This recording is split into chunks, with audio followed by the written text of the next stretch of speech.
Good morning. Today is Wednesday, March 6th, 2024.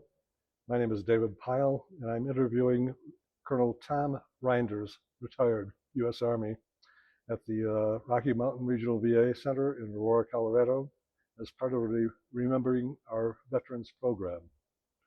So, Tom, thanks for being here today. It's truly appreciated.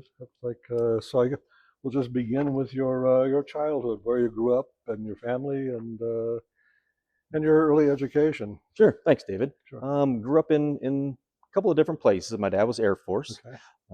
And so I was born in Louisiana, and then spent a couple of years there. Of course, I don't remember it. Then to Guam for a couple of years. And after a few years in Guam, we got stationed permanently then to Omaha, Nebraska, at Offutt Air Force Base. My dad worked at SAC headquarters there. And had a big family, 10 siblings, or 9 siblings, 10 total kids from my mom and dad. And yep, I got a picture of them here. If you don't mind, I can. Sure, no.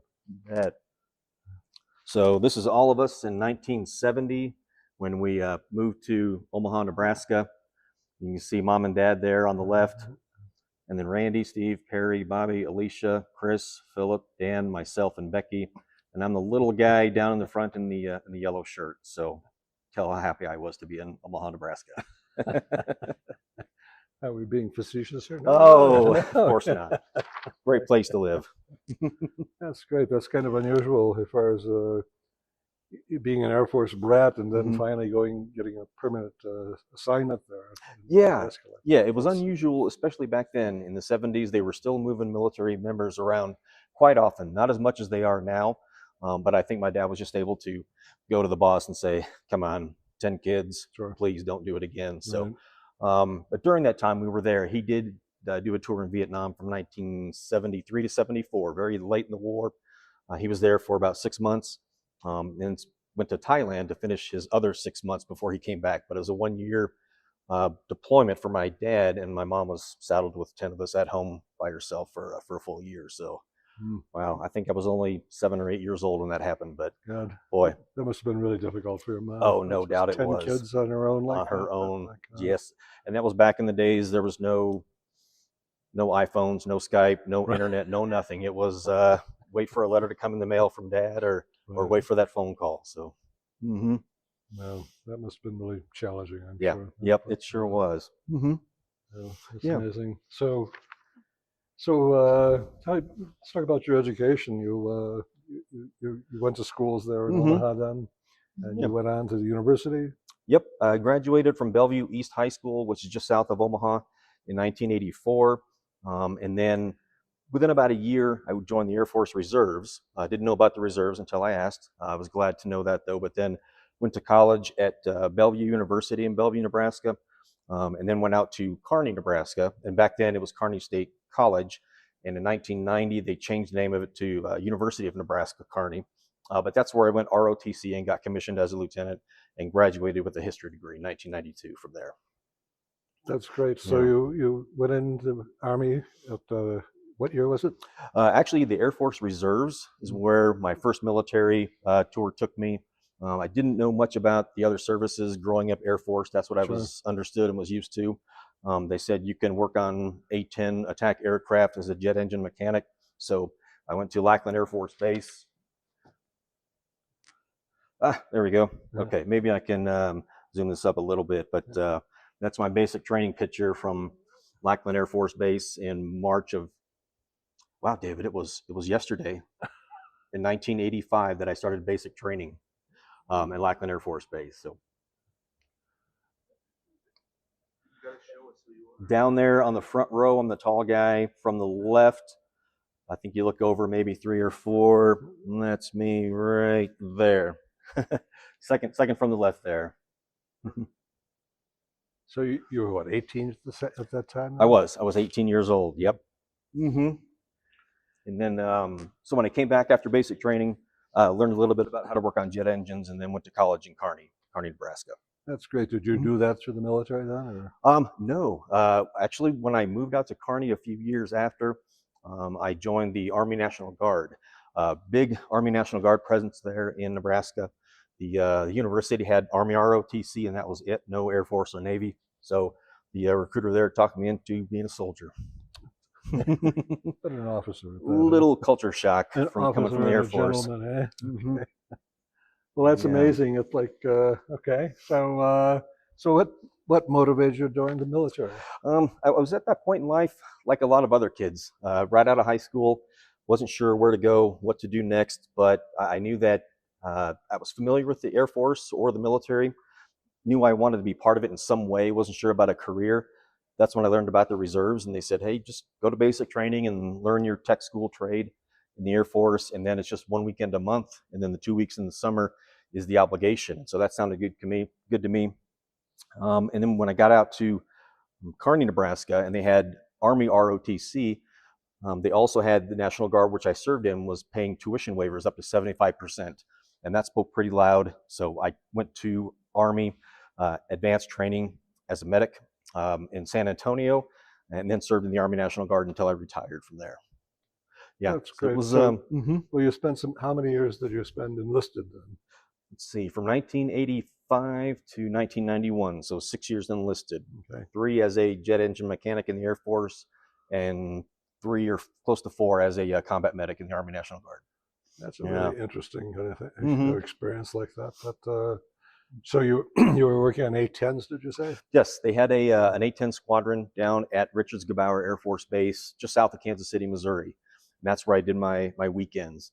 But it was just, it was amazing learning the technology and the jet engine, for an 18, 19-year-old kid Sure. to hop on one of those planes and try and do something to it, because you knew what they were capable of. So Yeah. To go from that then to a combat medic. yeah, yep. Out of all the fields that they had available out in the National Guard in central Nebraska, that was the one that got me the most. They had tank units, which I became later. They had artillery, they had infantry, but the medic seemed the most interesting one to me, and the one I wanted to learn the most. So You went, excuse me, you went down to Sam Houston then for that? yeah, Sam Houston again, because I was in Lackland Air Force Base, which is also in San Antonio, for Air Force basic training. And then when it was time to learn to be a combat medic, I went back down to San Antonio, but it was at Sam Houston, Fort Sam Houston, to learn the medic side of the Army. And so, excuse me that I'm trying to, the chronology It's of things there. a lot of overlapping. It is. Sorry about that. So did you, once you graduated then from Nebraska, you were commissioned? Yes. Okay. Yep, commissioned. So tell me about that. What happened after you were commissioned? You obviously went in, and what branch were you in? Army National Guard again, traditional, and they made us pick our branches, and I picked armor because they had tank units out there, and those seemed to be the most, I don't know what it was, just the coolest thing to get on a 60-ton piece of steel that can shoot 105 millimeter cannon, machine guns, and do all that destruction. Appealed to a 22-year-old kid.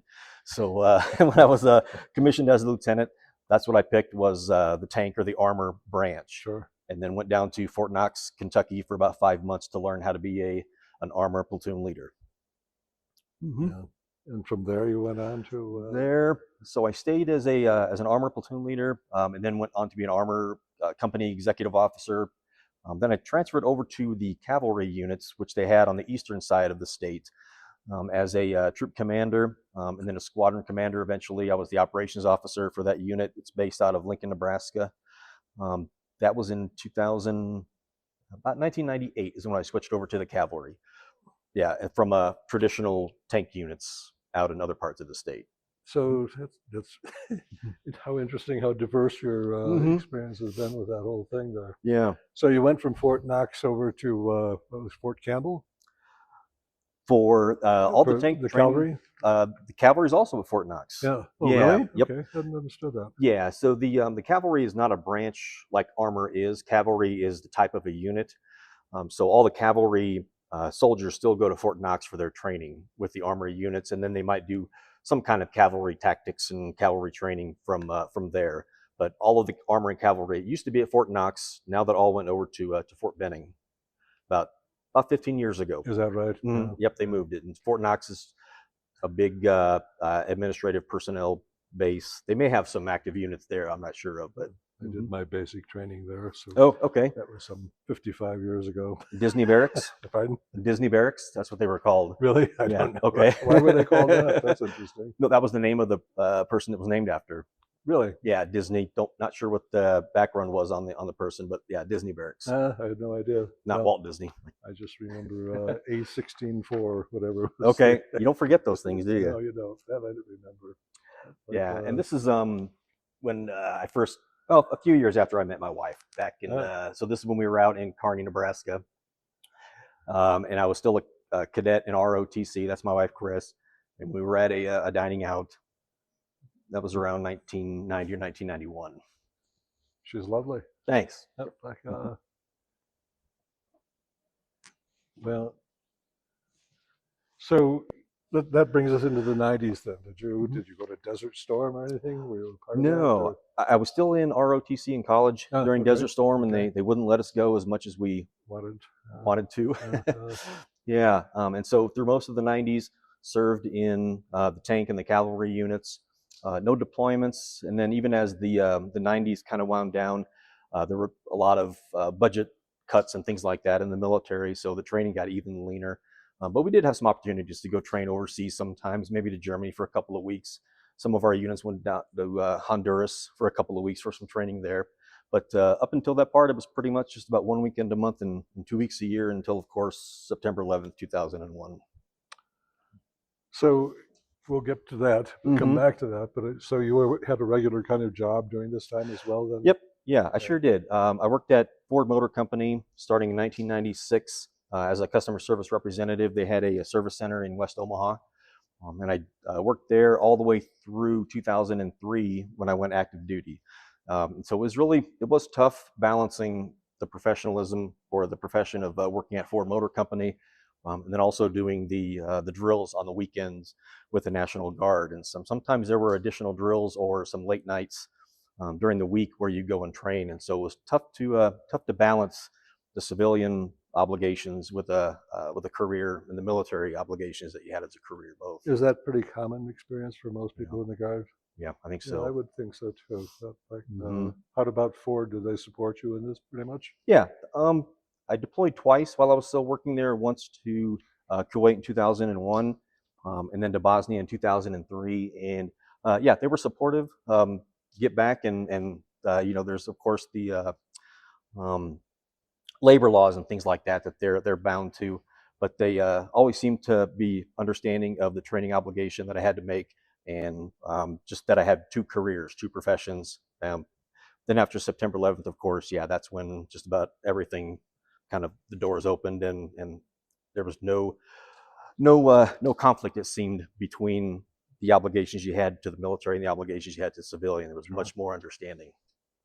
Well, that's interesting too that you did both Kuwait and Bosnia. How long were your assignments there? Kuwait was from April of 2001 to October, so it was a 6-month rotation. We were a security force. We trained up in Fort Riley, Kansas for about a month, and then deployed over to Kuwait in May of 2001. And we guarded Patriot missile sites in the various on the air bases over in Kuwait, and did some other things too. And that lasted till October of 2001. And just the very next year, we got alerted again to deploy to Bosnia as part of the NATO stabilization force. So busy time. I'll bet. What was the experience in Bosnia like?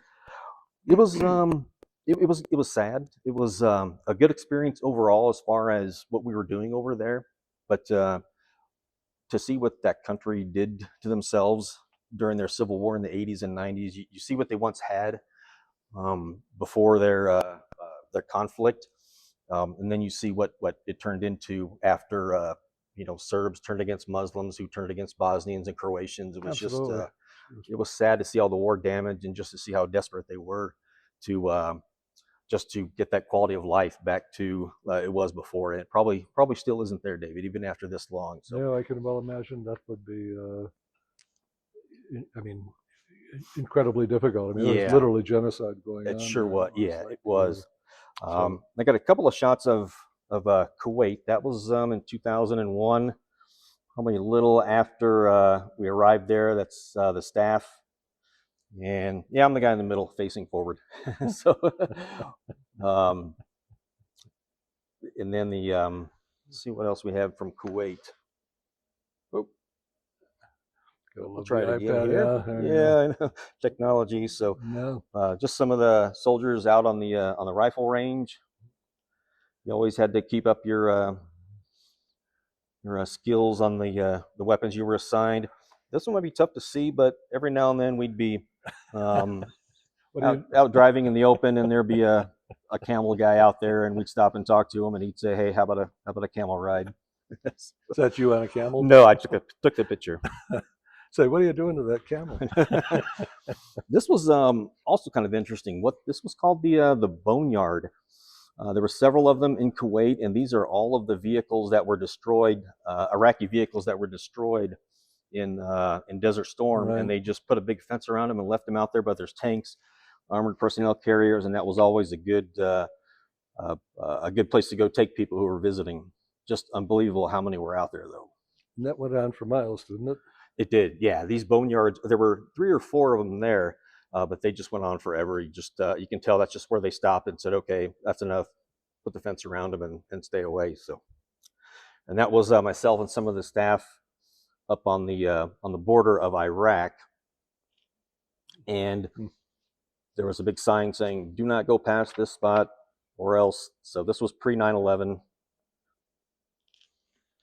A lot of fun to be had there. Okay, yeah. So the next few pictures are Bosnia. So we were talking about Bosnia, and what I remember is just what a beautiful place it could be. Very picturesque, lush, but it didn't take much driving around until you saw some of the damage done by the war there. You can see just right. that was just all over the place. It was neighbor against neighbor, and you didn't have to drive too far just to see what was a house or a place of work, a place of worship that was just shredded by bullet holes. There's another one. People living in these too, but it was just very heartbreaking to see what they did to each other over there, and you could tell that they just wanted to get back to where they were before. And that was a typical patrol where we would talk to the police and just ask them if they see any evidence of nationalism by Serbians or Croatians or Muslims or anything. That was the big thing over there. So there we are with our interpreter.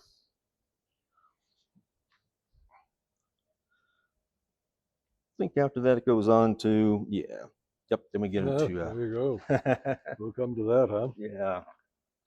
So, but you were not fully active duty at that time, right? No. You were still reserves. So when you finally went in full-time active duty, this was in 2001? 2004 Okay. is when I went full-time active duty and started working full-time for the National Guard Bureau out in Washington, D.C. as a staff officer. So from 2004 up until I retired in 2020. Most of that time was out there in the D.C. area.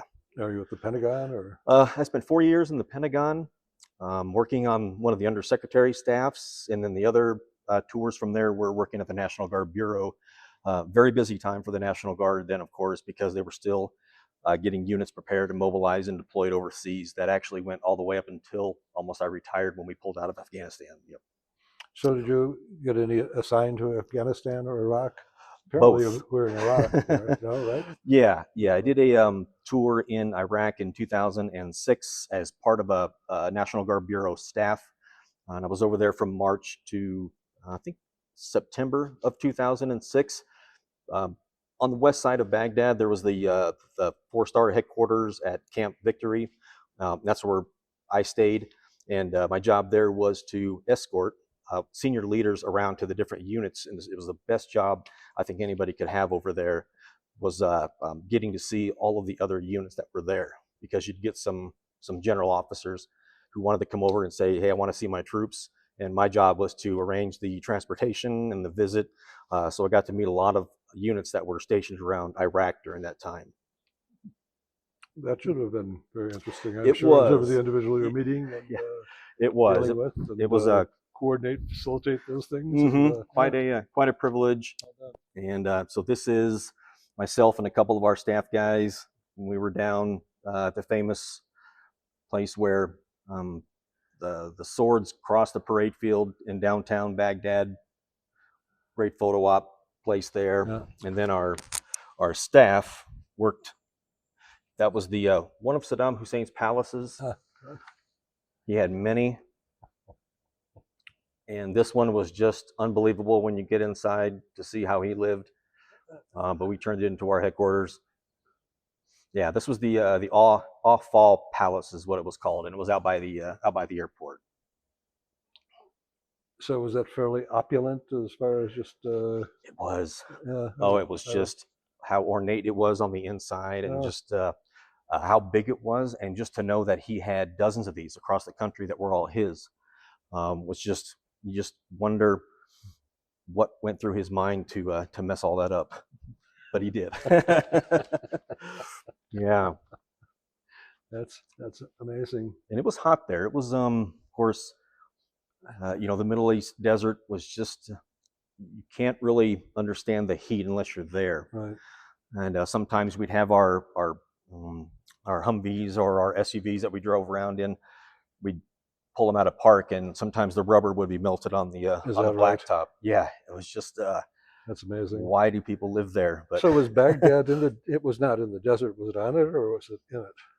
Baghdad itself was in it, but it was built up, of course, and it was right on the Tigris-Euphrates River. Right. Yeah, so it was a very it looked fertile, the area around there. It rained a lot in the spring, February, March, April, just rained constantly. But then around May, it dried up until the fall. Yeah. But it was a beautiful, beautiful place. That's amazing. So by this time you were a major? Yeah. Did you go back in full time as a captain, or had you already gotten? When I started active duty in 2004, I was a major then. Really? Okay. Yeah, and when I did my deployment to Iraq in 2006, I was a major. Then after the deployment, I came back to the DC area and continued working for the National Guard Bureau until 2009, when I got the best phone call of my life, and that was that I was selected as a squadron commander for that cavalry unit back in Nebraska that I was serving in for so long. Yeah, that's remarkable. Yeah. That's like well, it sounds like you had a really fascinating career there in the Army. That's like, and your time in Washington there at the Pentagon, how did you like that? That must have been pretty interesting. It was everything. It was stressful, fun, great to meet so many people at that level of government. Sure. And then to know or see some of your work that you do is on the news at night sometimes, and you see that, and there were a lot of high government officials that you would see in the Pentagon, the Secretary of Defense, of course, all the time. Sure. You see other undersecretaries or other department officials that would come in there, and just some of the work that we did. It was policy level work that I did, but it was policy that affected national security policy and some of the national defense strategy stuff that I liked. And having that, when I was the squadron commander for that unit out of Lincoln, Nebraska, we did a deployment over to Afghanistan. And so being a commander at that level in Afghanistan was just the kind of the pinnacle of my career as a soldier, even though I got promoted to colonel and went and worked at the Pentagon later on. That to me is the 2 years I would have back if I could. That's amazing. Truly. Yeah. I got a few shots of. Yeah, no, I like this is from Afghanistan. Yeah. Okay. Yep. I took that picture. That's we were a lot of bad guys up in those hills there were coming out to the road and putting roadside bombs in, and so we were going up there to see what we could see and see if we could find any evidence of it. And that was a tough hike up that hill in front there with all of our gear, because we had our rucksacks on and our not bulletproof vest, but the I forgot what name escapes me now. Yeah, everything, the steel plates, and to get up that hill was kind of a tough. I can imagine. Yeah, and there we are at the top. So that's myself and a couple of soldiers that were in the squad that I was with that day. Once we got to the top, we couldn't resist. We just had to take out Old Glory and tell everybody, there you go. Here we are. And you never know who you might meet over there. This is my nephew Sean. He was in the 10th Mountain Division, just a few kilometers down the road from us. So we were both there at the same time. and we were able to stop by his camp and get a picture for his mom. So Yeah, that's great. yeah, That's great. yeah. And then his brother Christopher also served in the army over there in Afghanistan, but I was gone by the time he got there. This is the Kabul chief of police, General Salangi.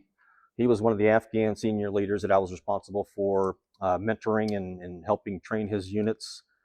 Great guy. I'm not sure if he's still over there or not, or if he left Afghanistan. But he always treated us well. Had big lunches, big dinners. That's his house. That's one level of his house in Kabul. Took us over there and have a nice spread. Played some pool. Yeah. And we did a lot of humanitarian assistance drops in Afghanistan. This is a little Afghan girl, and that day we were coming out with a lot of flour and water and just other things we would do from time to time on some of those places that really needed the help.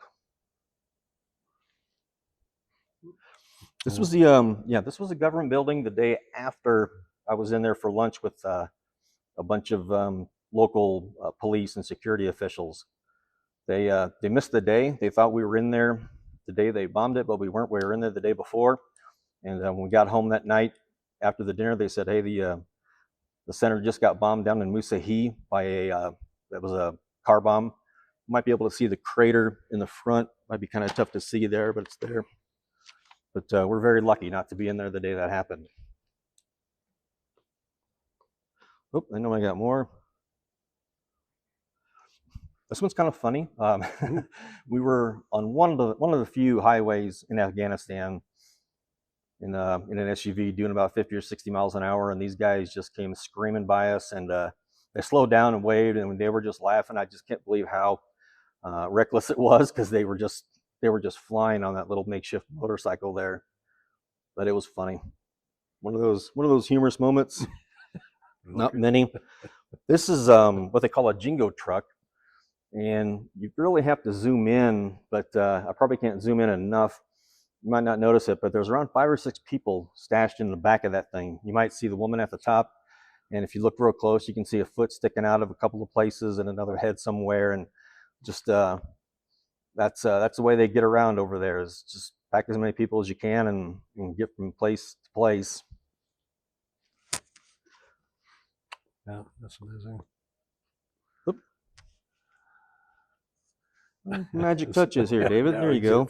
Okay. And this is the day I got home from Afghanistan. My family, my wife Chris, and then Justin, Sydney, Tanner, and Samantha. Nothing is better than the day you get home from a deployment. How many kids do you have? 4. Really? Okay. Yep, 2 boys and 2 girls there. Yeah, there you go. Yeah. Yeah, that's remarkable. Yeah. Well, I'm sure they're very proud of you as well, huh? Your kids now, where are they? Are any of them go in the military? No.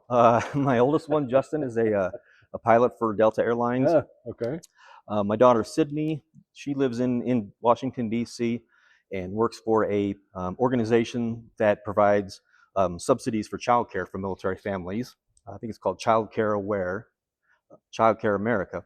And then my son Tanner lives here in Colorado, does landscaping. And then my youngest daughter Sam also lives out near DC and works for Cisco as a salesperson. That's great. Yeah. So what brought you to Denver then? When I retired, we knew we didn't want to stay around DC with all the cool things there is to do out there. But the traffic out there is just Cost of living, all those the cost of living too. And we just said, let's try another place while we can. Sure. We had a few friends out here, and our son Tanner lived out here. So when I retired in December of 2020, we just moved out here. Didn't have a job or anything, and just saw what was what. And then I worked as a contractor on Northcom Peterson Air Force Base for just a couple of months, and I've been working with the VA since April of 2021. What about your work with the VA? What is it that you're doing? Human resources for VISN 19, Network 19. And so I'm lucky to have the training and development job, and that's just working on leader and development programs for new HR employees. Yeah. Oh, that's great. You Nice. liking the work and all? Do you feel it? I like it. Yeah. That's great. Yep. It's a great crew to work with, and anything that has to do with training and development is something that I enjoy doing. So, are you here at the hospital or your office? Where? The office is in Glendale. Oh, Just okay. yep. It's we rent out the 9th and 10th floors over there, and so the 10th floor is the network headquarters, and then the 11th floor is the network headquarters, and the 10th floor is human resources where I work. Yeah. Okay. Yep. So let's see. Really quick. Pardon? You skipped question 9. Yeah, let's go back. We haven't gotten there. Oh, okay. Sorry. You asked what he was currently doing, so I thought we had. So sorry. I'm sorry, I didn't mean to jump there. I don't have the order, It was so like I was just that's getting okay. to that one. I was like, we haven't even talked about the best. Well, we did talk about your best part of your service experience, Mhm. right? Okay, so how about your awards and medals? I see that you have a whole rack here. And, Yeah. you want to show us? Sure. Yep. Well, this is the retirement award that I got. It's a Legion of Merit. Really?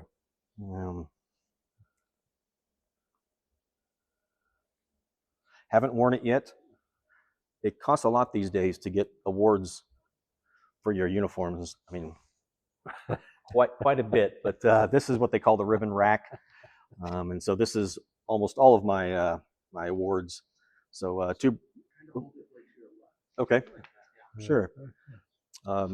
2 Bronze Stars, a Defense Meritorious Service Medal, 4 Meritorious Service Medals, a Joint Commendation, and then mixed in there is the Iraq Campaign Medal, the Afghanistan Campaign Medal, the Armed Forces Expeditionary Medal, the NATO Medal. There's more in there, but that's the compilation after 35 years.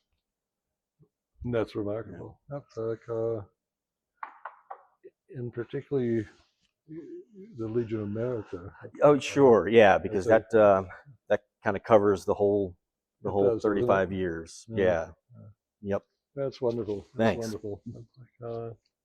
So, what about hobbies? Do you have any hobbies? I like hiking. Yeah, okay. Yeah, that's quite a bit to do out here with hiking, fishing. That's one of the reasons, that we came out to Colorado. I knew there would be a lot of that out here. Just love getting up in the mountains. Haven't tried skiing yet. I know I'm going to, but just being in the outdoors, and we got a nice place down there in Colorado Springs, tucked up against the mountain. So just a beautiful, beautiful area. A lot of military retirees out here. So that's always nice too. So. Sure. Mm-hmm. Well, you've made a lot of connections and things like that. Oh, sure, yeah, yep, some lifelong friends. And so, what is an amazing once-in-a-lifetime experience you've had outside of the military service? There's been so many. Okay. It's hard to pick one that said this is the one, But outside of the military, because that's been just about everything for the last 35 years. So it sounds like you've been fairly well occupied. Otherwise, it's like yeah. All right. So let's see. How did your military experience affect your life?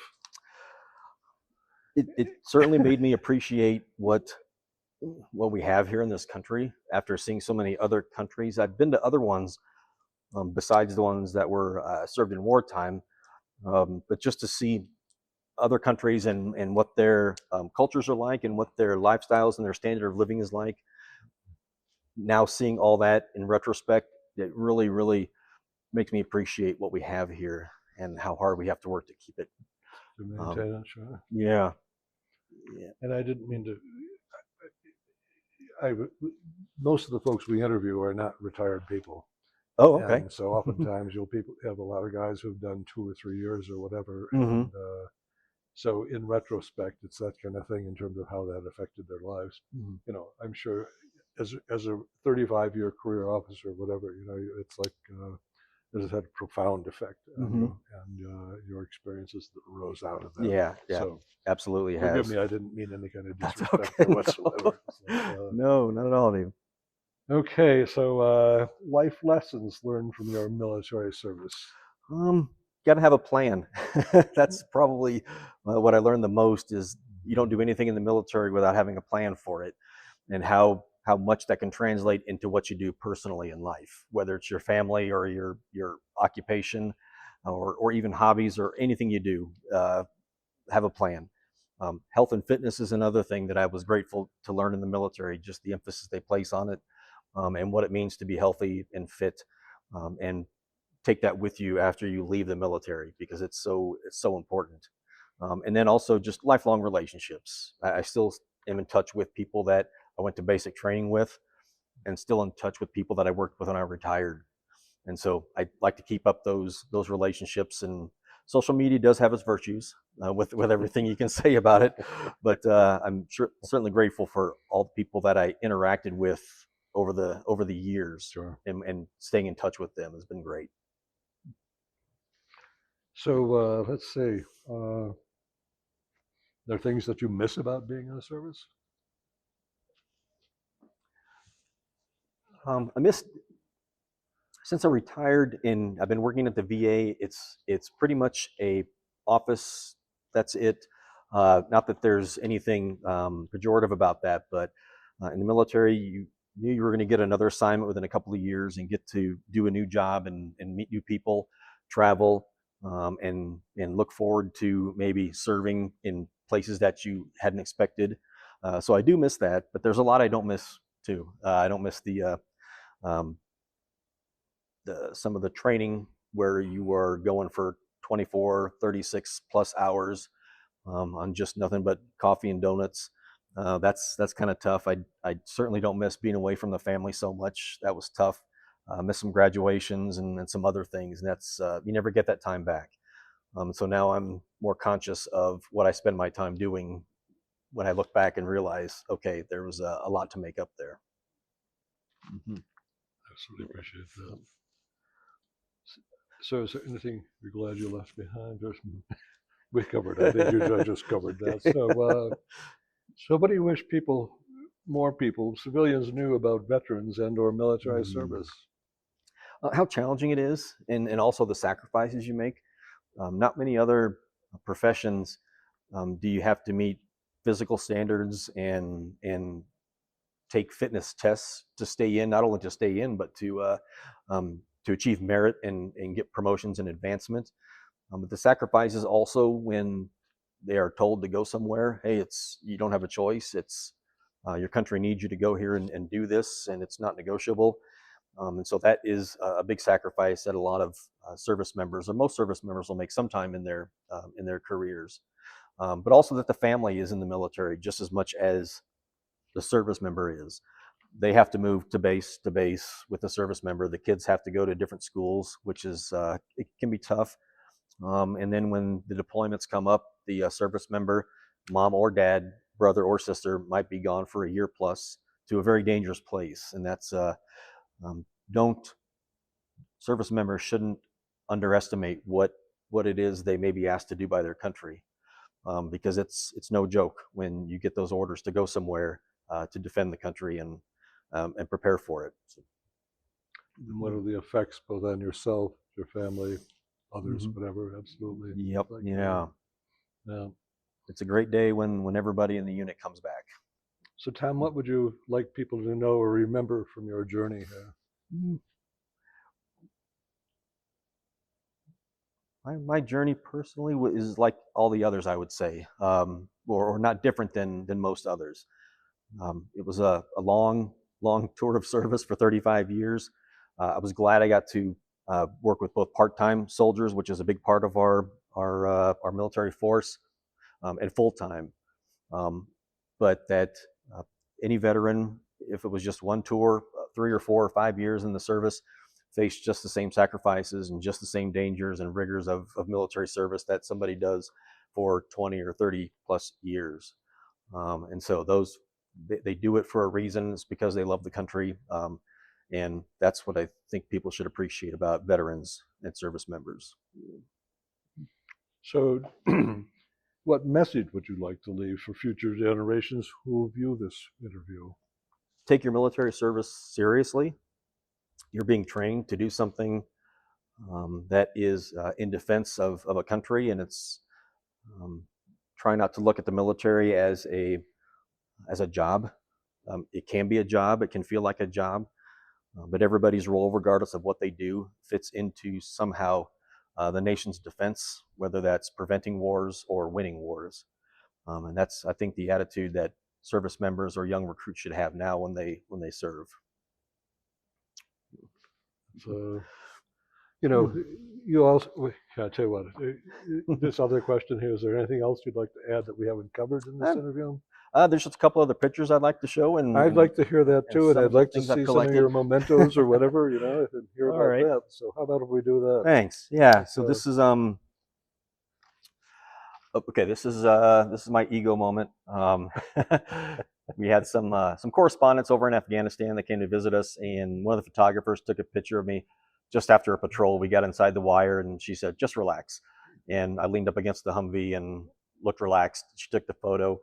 It got some awards, and then they put it in a. This is not the picture here. Oh, yeah, it is. Oh, yeah, really? So those are my kids. Oh, okay. Those are my 2 daughters and my son. And that picture in the middle was me, and they put it in the a museum in Omaha with a little display there. While I was still in Afghanistan, you can barely see the picture inside there, David. It's right way in the middle there. I certainly hope you have that for yourself here. Let's see. Might be a little okay, little blur, but.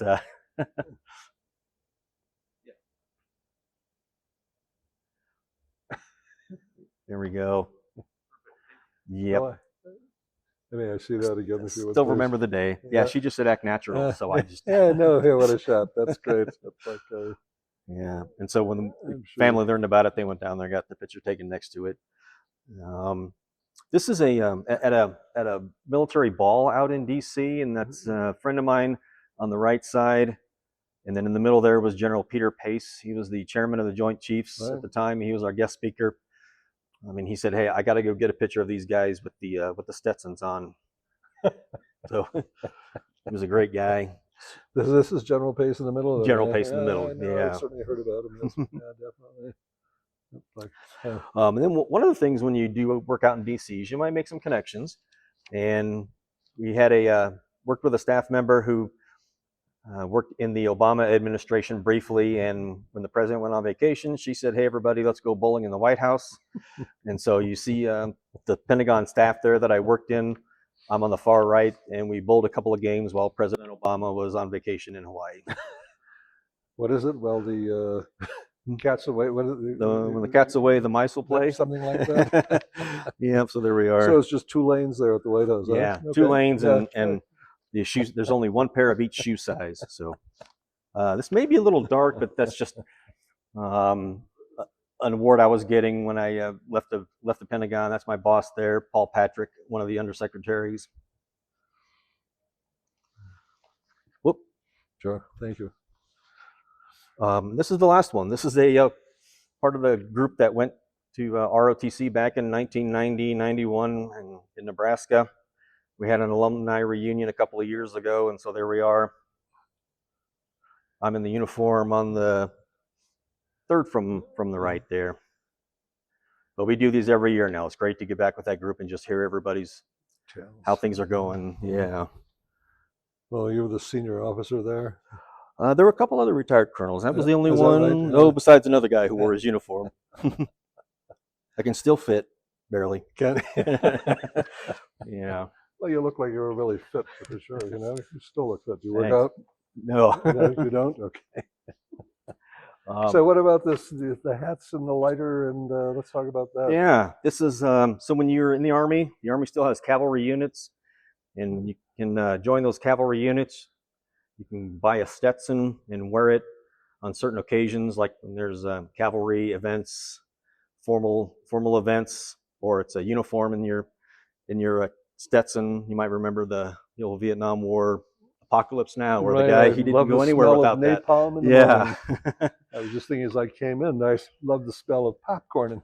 Okay. Anyway, at the VA here. But this has been everywhere. This was in Kuwait with me. This was in Bosnia with me, Iraq, and Afghanistan. Is that It's right? been around the world multiple times. Wow, Yeah. that's incredible. In the back of it, what is that from? You can just put different unit crests. So that was the crest for the cavalry unit I was in. And then this was our pin from our Bosnia tour, and that was our pin from our Afghanistan tour. And you can put anything on the back of that you want. Yeah, that's great. Mm-hmm. And this is a a hat of a Russian colonel that I got when I was in Bosnia. The Russians had an area of operations next to us. They like to come over to our camp and trade. They wanted our cold weather gear. They wanted our boots. They wanted our field jackets. Really? Theirs were all wool, and we had the Gore-Tex. And so they would come over and say, "Okay, what will you trade for this?" And it was a lot of fun to meet these Russian guys. And so I forgot what I traded for this, but he took off his hat and said, "Here, you can have this." And maybe I gave him something in return. I'm not sure. So cut a deal. So this is enlisted or an officer? Then? I think officer. He was a colonel. Oh, really? Yeah. Okay. Mm-hmm. That's so great. Yep. That's like that was a lot of fun over there, and I mean fun in a relative term, to work with a lot of the other NATO countries in Bosnia. We had Russians next to us on one side. We had Turkish on the other side. We had Italian soldiers, Italian Carabinieri police that were there. And I really enjoyed meeting these service members from these other countries and just asking about their service and what they do. And, sure.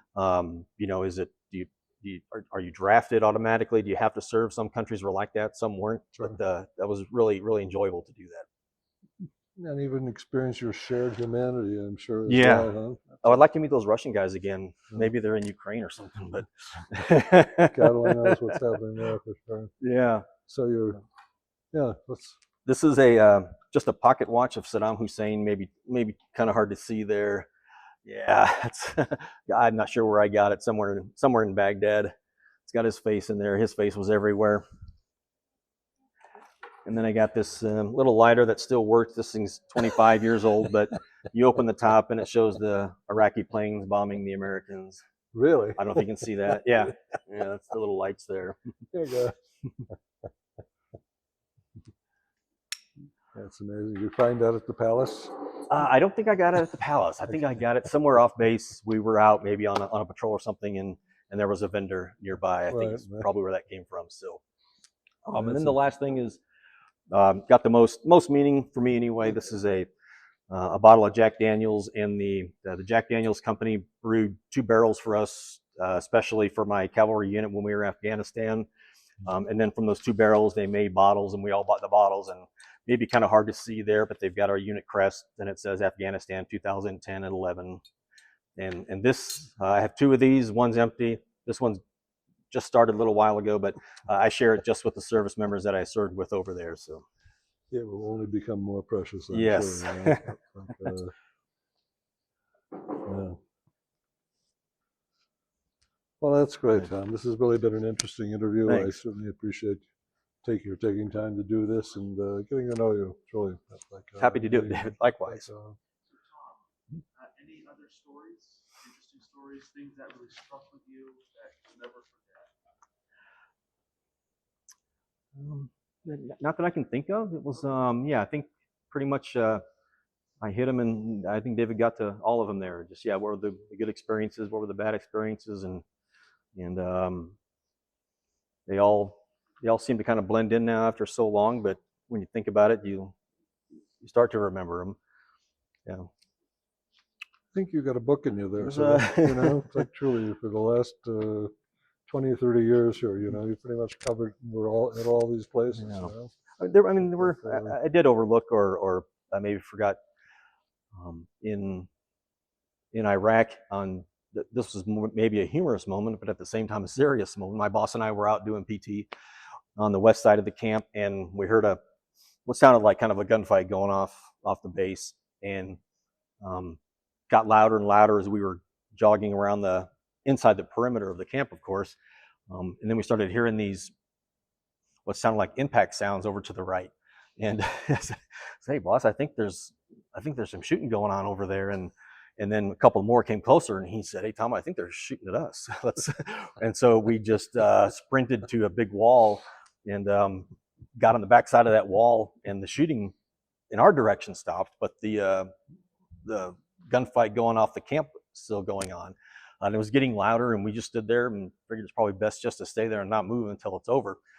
And then within a few minutes, a couple of Apache helicopters we saw take off from our camp and head over in that direction.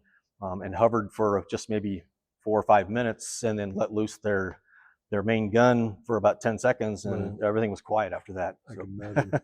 Yeah, that was glad that worked out the way it did.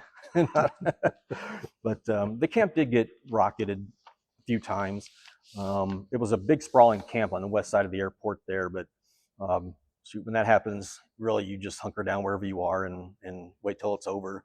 Not much you can do when you're in the middle of a big camp like that. So that was, yeah, those were some memorable moments that I'm sure that so did I was thinking you probably were more in a command position than a command post most of the time. Mhm. You didn't, you weren't in the field a lot, or occasionally you would get out there. How did that work for you? Well, I would think anywhere in Afghanistan is the field, or Iraq is the field. Even Right, even on the yeah, camps, yeah, there was yeah. still some danger there. It just seemed those bad guys like to launch a couple of rockets into the camp from Baghdad and then run, which they did a few times.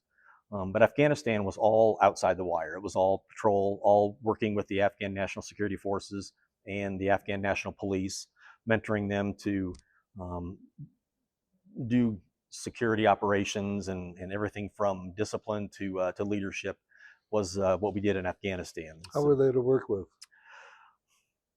the Afghans are, they don't, they, it's such a poor country that their approach and their attitude to serving is different than ours. I don't think it's a country like we think of our country to them.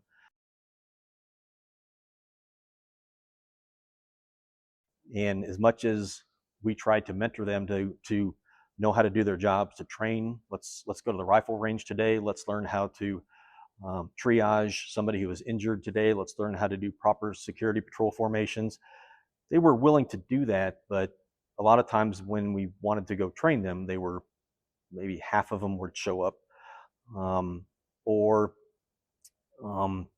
they didn't have the resources. I remember going out to link up with a unit one time. We were going to take them on a mounted patrol. They had Ford Rangers and we had our Humvees.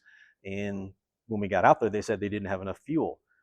And we were, yeah, you have fuel. You know, we looked at your fuel sheet here and it says you got 40,000 gallons last week. And the patrol leader would say, no, we didn't get all 40,000 gallons.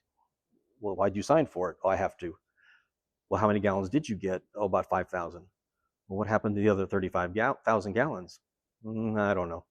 So we'd go talk to his boss and he would say, yes, we were supposed to get 40,000 gallons, but I only got 20,000 gallons. And you could just trace it up. And that was everywhere. That had to do with their uniforms. They would sell their cold weather uniforms because they needed money for food. Right. Or their ammunition was old and rusty. That's all they got. And so we would see the corruption at the lowest level, but of course it didn't start there. But that was so tough to try and work with because we wanted to train them to be like us when it came to keeping security for their areas, but they just didn't have the resources. The country was so poor and so corrupt, but the corruption was acceptable to them.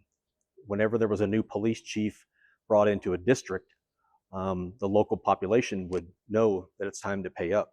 That's why they preferred to keep the old police chief in, because he's already helped himself, I guess you could say. So you see that, you think that's so much of what contributed to the fall of Afghanistan in terms of their army after the U.S. left there, and just how they sort of just laid down, if you will, and let the Taliban take over there? I think they knew it was just a matter of time before NATO left. I don't think they expected it to happen like it did. No. But I got the feeling when we were over there that America's not going to be here forever. Let's benefit how we can from NATO and the American government, knowing that it's not going to last forever. And that's why I think it was so tough for some of our younger soldiers to want to help and train and mentor these Afghans who knew it was just a matter of time before NATO and the U.S. left, and they, what would life look like for them after that? So yeah, it was disappointing to see how it ended, of course, especially the lives that were lost, not only when that happened, but for the last 20 years over there, and the sacrifices that were made.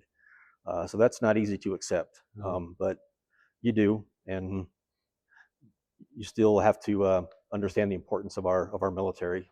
still. So, but yeah, that was it was a very different place to be in. We were there for about 10 months for our tour, and I think a lot of the soldiers there did come away appreciating where they live and what they have compared to countries like Afghanistan or Iraq. Thank you. A pleasure. Yeah. So, anything else that you might want to cover? No, I don't think so. No. No parting shots? No.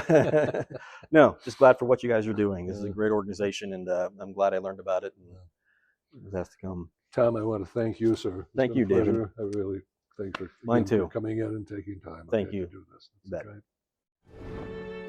great.